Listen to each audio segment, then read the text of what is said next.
Welcome to What Do You Want to Do, the show that will hopefully help you figure out what you want to do in life or reconnect you to what you love doing. Each show has a guest who is doing what they want to do, whether it's in their career or in addition to their regular job. Most importantly, we want to help you realize that no matter your age, you too can do what you want to do if you have the will to do it. Now, here's your host, Leonard Kaplan. Welcome to part 2 of my exclusive interview with Jenny Geska, dancer and real estate person. She's quite the expert in both fields, loves them both equally. One of them is not just a way to make money for the other, like it is with a lot of people, which is very impressive. And she makes her own luck. She makes her own success. And we should all take a lesson from her. Let's go to part 2 and see what else she has to say right now. One of my best memories is there was a carnival celebration at the castle in the Back Bay. I don't know if you've ever gone to that facility.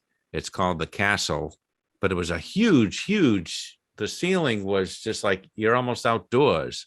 And they had this huge party and everybody was in costume. I had the camera because I was doing it. I was covering it for the show. El Show de Fernandito. I had a mask on, one of those fancy masks that you guys wear doing the samba dances. And it was just like a whole other world. Like it was just really weird.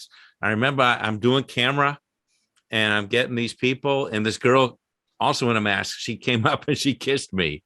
It was bizarre. It was just like a fantasy world, It very much is like that. And it's funny because that's kind of like Mardi Gras is like our own little version of Yes. Carnival. It's the same concept.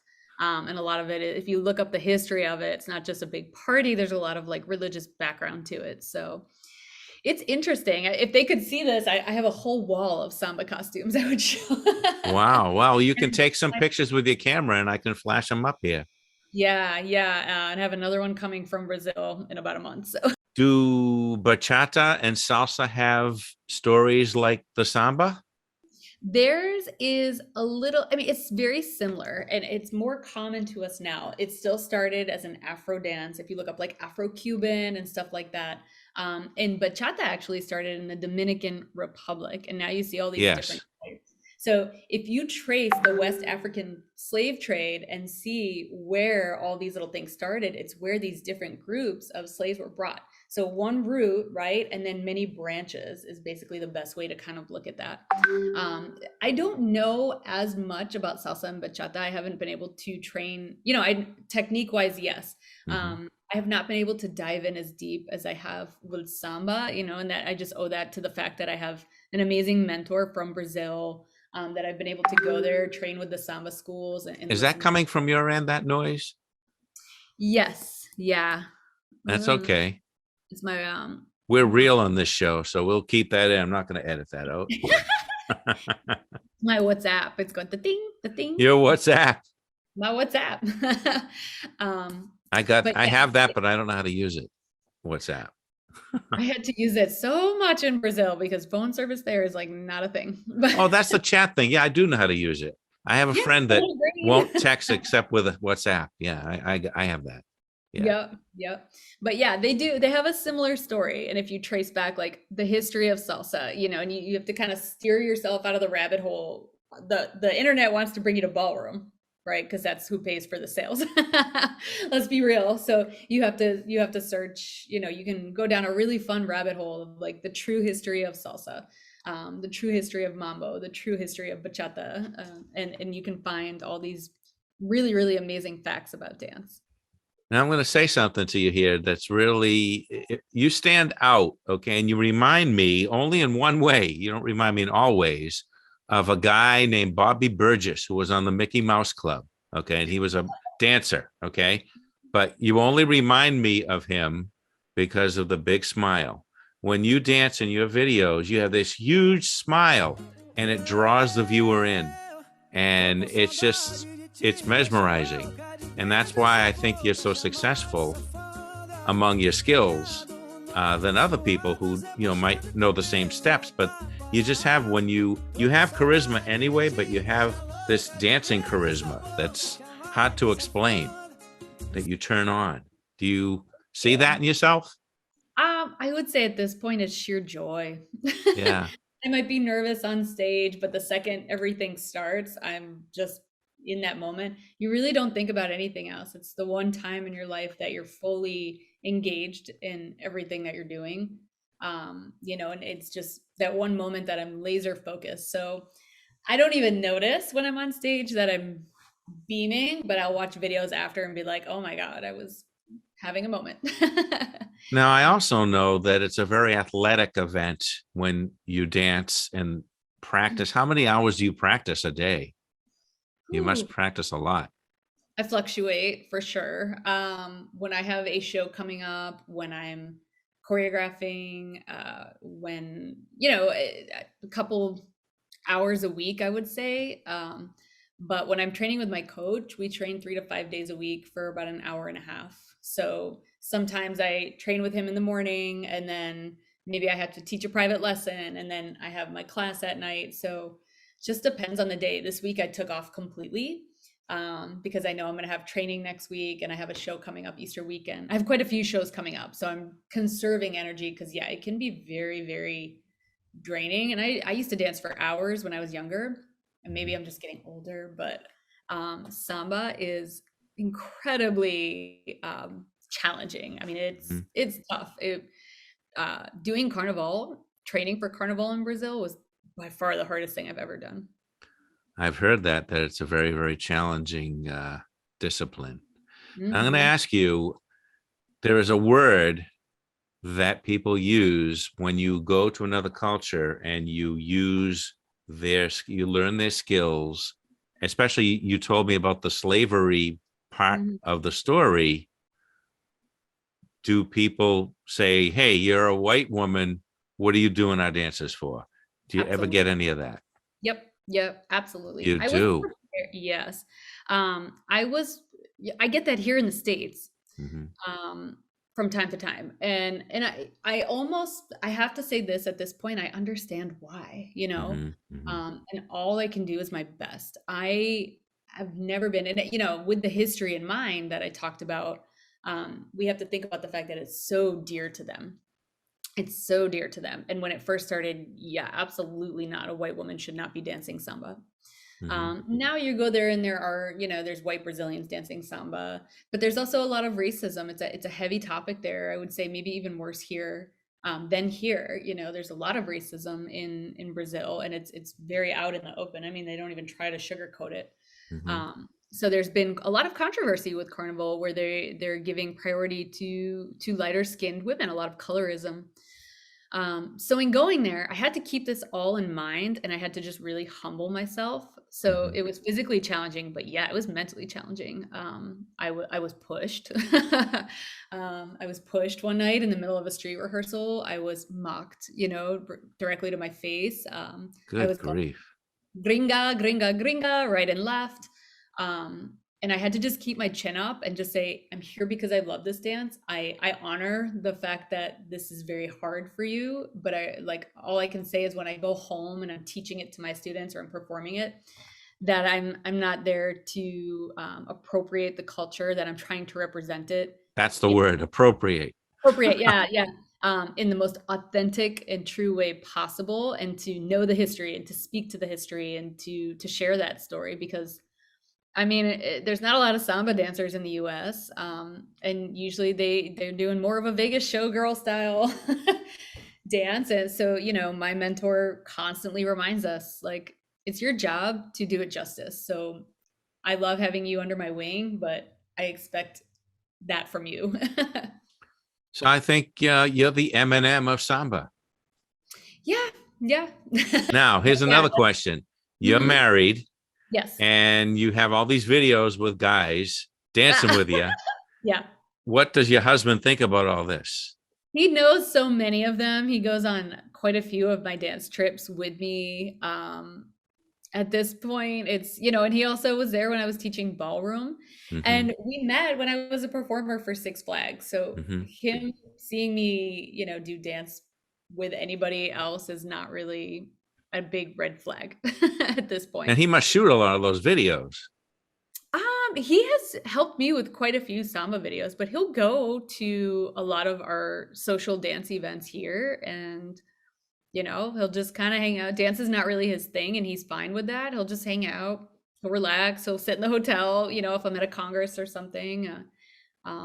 He still has fun with it. He just doesn't do the dance part. That's great, though. He's a good man because he's not jealous and he has Yes. no problem. He's secure with himself, and Yep. you Yep. you picked the right one, Jenny. Yes. I figure at this point, I don't know who would put up with me, but How about your daughter? Is she showing signs of getting into dance? I was really hoping so, but it just did not go in that direction. No I kidding. started her in dance when she was young. Yep. And Mhm. she seemed to like it for a little bit, and then she wanted to try something new. We tried gymnastics. She liked it for a little bit, went back to dance, got bored of that. I even took her to Brazil. My husband and my daughter came to visit me for about a week. What, Mhm. right before Carnival, I was there for a long time, so they came to kind of help break it up because it was a very challenging trip. Um, but and she fell in love. She watched my classes. Mhm. She watched our training program. She watched a whole bunch of stuff, and she really loved it. She came back kind of motivated, but it's dropped off. So now I have an ice skater and a volleyball player, and that's fine by me. That's great. Everybody has to follow their own path. You never know. My Definitely. parents wanted me to be a chemist like my dad, but I can't do math and science. So that kind of lets me out. Didn't work. Didn't It's not a work. topic everybody enjoys. You have to follow who you are. Now Hmm. let's get into the real estate, your other love. Oh boy. How did you get into that? Oh, this is a funny story too. I was contacted. I don't know if it was a social networking event or just he found me online, but I was contacted. It's not a lot of people know this about me, but I don't eat meat. I stopped eating meat like 12 years ago, thanks to environmental science. You can't unlearn some things. And so I stopped eating meat, and I was full vegan for a while, and then I was vegetarian. Right now I'm kind of pescatarian, something in between a pescatarian and a vegetarian. But this guy had reached out to me that runs a huge, he's an incredibly successful guy. Um, if you mention his name anywhere in this area of North Carolina, everybody's gonna be like, yes, I know him. He runs all the community pages. He's one of the top realtors. He runs like he calls it like vegan.org, vegan websites, and just he's very involved in the community, and he's wildly successful at real estate, and he's an investor. And he had reached out to me, and he had asked me for lunch. He was like, hey, I would love to talk about you coming and teaching dance at one of my vegan events. I'm hosting this big vegan festival, and I want to have some health enthusiasts of different types. Would you be open to that? And I was like, sure, why not? So we went and met. We had a lovely vegan lunch, and he was like, okay, I'm really looking forward to, and I went and taught at his event. And then he wanted to he wanted to keep working together. And I was like, yes, of course. And, I had told him, I was like, I'm teaching dance and this, and that. He was like, you would be really great at real estate. Boom. Next Wow. thing I know, yep. Next thing I Out, know, out of the blue. out of the blue, he was like, you would just be phenomenal. And he was like, you should really think about it. I'll mentor you. I'll teach you everything. I could use the help, like what you should think about it. So I did. I thought about it, and I was like, huh, why not? So I went and got licensed, and I started working with him. Yeah. That's how it started. So now now there are different levels, I believe. And I don't know anything about real estate really. There's a real estate broker, right? Yes. Yeah. Eh, And I'm just gonna. I know you can still see. I'm turning my light on, so I'm not in the dark here. But You're in the dark. It's okay. I was like, wow, it got dark fast. Um, yes. So there's There's some uh cool lights over there, Jenny. my dance studio. My dance That's studio, awesome. the Jenny office. Hold on. You know what? This show is so real. We're actually getting interference from my phone now. Oh Little, wow. little crack. I forgot to shut it off. Here we go. Now it'll go away. No more. No more crackle. Okay. um, yeah, so it varies a little bit state by state. Mhm. But typically there's a provisional broker, which is when you still have your post licensing courses to complete, or you have X amount of experience to gain yet. Some states it can vary, like you have this many years. Then there's broker, when you're fully ready to be independent, you don't need to work underneath a broker in charge or anything anymore. And then there's broker in charge, which actually owns their own firm or sub firm or something like Hmm. that. So I've been at it about 6 years now. I'm a broker. You are. That's great. Now, do you ever sell land? Like, how do you talk about land? Yeah, land is really common around here. It's not much different than residential. And this is where environmental science really helps. Hmm. Um, Being able to talk about soil test. We have a lot of septic around here. So you have to be able to advise a client. Are you looking to build a house? Are you looking to farm animals? So you just need to know where you're going to put those people and if that particular lot is appropriate for them or not. Hmm. Yeah, so a lot of research, you get real close with the towns and counties around here. When you're in real estate, you're calling them every day. No kidding. Now, do you know things about Airbnb and renting to people and things like that and investing? Do you go that far or you just show people where they might want to live? Yeah, so it's funny you say that because I actually this week I took a 3-day course in commercial and Mhm. investors, and that's the direction I'm looking to go in at this point. Um, as of right now, in North Carolina, if it's a 4-family house or less, if it's a town, an investor wants a townhome or a quad, then you can help them under the terms of residential, even if they're looking to invest. And it's pretty much the same process for us. We just have to make sure that they're communicating with their lender, because they're going to be subject to different kinds of loans or different kinds of taxes. So we need to make sure everything's done legally so they don't get in trouble. So we just kind of guide them through that process. That's very interesting. Wow.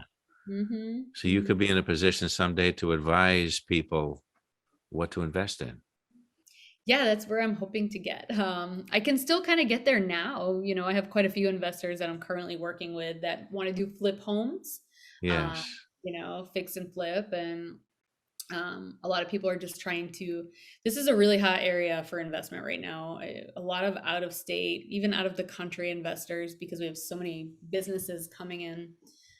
So the real estate market here is really wild. You have to be pretty dynamic and a jack of all trades to survive. Or a Jill of all trades. Yeah, exactly. Yeah. Right. So, okay, we've come to the part of the show that I'm going to edit all these together someday with all the different professions that I've had on here. Um, Tell people how they can get involved in dance and then tell how they can get involved in real estate. What would Yeah, you advise? If somebody comes up to you, they know that you're a dancer, they know you're in real estate, and they ask for your advice. What do you say? Go. definitely. So I would say just start dancing. For dance, go take classes, find out how it feels for you. How do you like it? Um, I did have a studio here for a couple years and I loved it. Um, it was a lot of work. So I didn't end up renewing my lease on that studio because I found myself really gravitating towards the fact that I could travel and get paid to go teach dance. And I was like, why do I need a studio? I can rent a space for my team. So it's a lot of trying to figure out what speaks to you and what you want to do with it. So I still have my team. I still travel and teach and perform here. But it was many years of diving into classes, going through ballroom, learning, the balance. I loved it so much that I wanted to just dive in. But then I realized at some point, like with Six Flags, you almost get burnt out. Your passion it can fizzle out. So you have to be really careful that you don't turn your passion into, that you drive your passion that's not driving you into the ground, you know? So I tell women, especially my age, just jump in, go take a dance class. Doesn't matter what kind it is, try them until you find it. And if you're looking to make dance a career, just keep doing it. There's a lot of college degrees out there for dance. I don't know that they're always relevant. I don't know if I could learn anything as much about samba at any college in the United States as I did going there and training with the samba school. So, not that I would steer anyone away from college, but it just really depends on what you want to do with it. And that's something that you have to kind of find out for yourself. And you find out through experimenting and just taking classes and finding where you feel at home. It's just like anything else, you Mhm. can start in a lot of places, but there's only one or two places where if you want to get really deeply into it that you should be going. And it Right. sounds like Brazil's the place for samba. Brazil is definitely the place for samba. If you were gonna go, if someone said to me, "Where can I really go learn salsa? Which ballroom?" I'd be like, "Save your money, save your time." Again, I love ballroom, but don't go there to learn about salsa. Hmm. Go to where it started. If you want to learn bachata, go to the Dominican Republic. You want to learn Hmm. salsa, go to Cuba. Learn Afro-Cuban. Go train with a master down there. But I would have never known that. We think salsa and we think ballroom, we think samba, we think ballroom, and it doesn't look anything the same. Is there dance that goes with merengue? There's merengue dance too, correct? Because I Yep. know there's merengue music. Where did that originate? So, and I don't know very much about merengue at all, but from what there's a bolero, and it's not the bolero that you know in ballroom. There's a bolero, Mhm. there's a merengue, and there's a bachata, and these are all related. And I believe like Havana is kind of the area they all started in. Hmm. Yeah, they were all started from Afro dances and kind of developed into what we know today. But if you look at the steps for merengue and bachata, they're not too far off. So from what I know, merengue was kind of first, and it evolved into bachata with certain types of influences from different music. Okay, follow up now.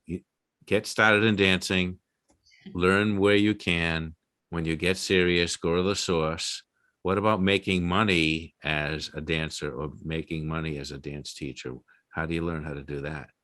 Yeah, so practice with studios is the first thing that I would do. If I was to go back and try to guide myself through this process again, I taught the younger kids when I was in high school. But I never felt really great about that because my connection was not. I love kids. I have one, but I didn't get that same gratification out of teaching kids as I Hmm. do teaching adults now. It's not for Um, everybody. No, that's for sure. no, no, and I loved it and I was very good at it. I never had a problem with it, but I was not as happy as I am now teaching adults. So you teach classes, and I think the main thing is having a really core foundation of your skills, whether it be ballet. Be the best instructor that you can, know the history of your dances or the background, um, and just make sure, like, make yourself the best possible. When you have that knowledge, when you have that true experience that not a lot of people have, you can say, hey, I will teach private lessons, I will offer classes, workshops, and then if you want to eat, breathe, and sleep it, yeah, open a studio. I kind of accidentally fell into the world of dance congresses and festivals, to be honest. Hmm. I got an invitation and I couldn't believe it. I had an invitation just a couple weeks ago, to go to Alabama, and I had to say, "Hey, I'm already booked. I'm already booked that weekend. I can't make it." And I Hmm. never thought that I would have people reaching out to me that were like, "Hey, so and so recommended you. I'm hosting a dance festival. Can we fly you in so you can teach a couple workshops and perform?" It just started happening, and then the more, once you get your foot in the door, it just keeps happening, to the point where I have to say I can't take on another event that month because I'm already traveling 3 weekends. Um, and then locally, get involved with different festivals. I do a lot of the multicultural festivals here. I'm performing for the mayor next weekend, at his event. And so you just get yourself involved and network and just be like, keep constantly proving to people that you're still working, but you promise you're going to be the best and they won't want to work with anybody else. That's great advice. Wow. And now what about the real estate? But you have to go get licensed, or whatever the designation is in your state. And it really depends on what you want to do. I tell people, that networking again is so important. Anytime you're any sort of entrepreneur, you have to be great at networking. You have to Hmm. have a presence on social media. You have to give back to your community. And I would say that this goes for both dance and real estate. Um, There's a couple ways you can go about it with real estate. A lot of people around here like working on teams, and there's pros and cons being independent and working on a team versus payments and stuff like that. But you can easily find a team or a mentor. And real estate class is like drinking from a water hose. Like you cannot possibly take it all in. And I always joke around with people. I say, get through school, take your test, and then when you get out, then you actually get to start learning about real estate. Because you never know what you're going to come across, and the market can be really wild, like a roller coaster. And there is no way for you to prepare for that in school. So your education, you're going to pass your test, you're going to get your license, but your real education is going to start when you're done. And I'm sure it's like that for a lot of careers. So it's no different. So you get yourself a mentor and you just start practicing. Fantastic advice, Jenny. Thank you so much for being on the show and spending all this time with me. Of course. Oh my God. Thank you for having me. It was amazing. It's great. You have two great careers that you love and you wouldn't do without them. And I think a lot of people are going to be inspired. I hope so. I just hope that, don't ever be afraid to just be yourself. And if that means you have 2 hobbies, 3 hobbies, and I also blog for fun on the side. I have a nonprofit. So just get out there and do it, because everything, I get a lot of my real estate clients from my dance classes. I get a lot of my real estate clients from my nonprofit. So my daughter poked her head around the corner. She can come out. Let's see her. Let's meet her. There she is. This is Sadie. You want to say Hi. I was your mom's teacher. Yes, this was one of my teachers way back in high school. Do you believe that? She's like, You just did the Home Alone face. Yep. So it's amazing how the circle kind of just completes itself. So don't be afraid to be yourself, because you'd be surprised how it will work in your favor when you don't stray from that. All right. So I think that's about it. We're not going to tax you anymore, Jenny. We've pumped you dry from information. Anytime. And of course, if anybody ever wants to reach out to me, I can send you my contact information, and I'm more than happy. I love when people reach out to me with questions or if they're looking for advice. I'm more than happy, because I had so many people do that for me along the way. It's the least I can do is to pay it forward. Well, great to see you, and thanks again. Yes, no, thank you so much. I really appreciate it. And it was great to see you as well. And that was part 2 and the final part of my interview with Jenny Geska. A lot of fun to have Jenny on the show. She has a lot of good advice for people who want to enter the real estate field or the dance field. And I love the stuff she was talking about with the history of samba. And there's such a history that people don't even realize with all of these dances from other countries, including our own. So anyway, I hope you enjoyed those 2 interviews I did with Jenny. Actually, 1 interview in 2 parts. I always do that, and I split it in half, and it's something to look forward to if you like that guest for the next time. So until next time, I'm Leonard Kaplan saying so long, and what do you want to do?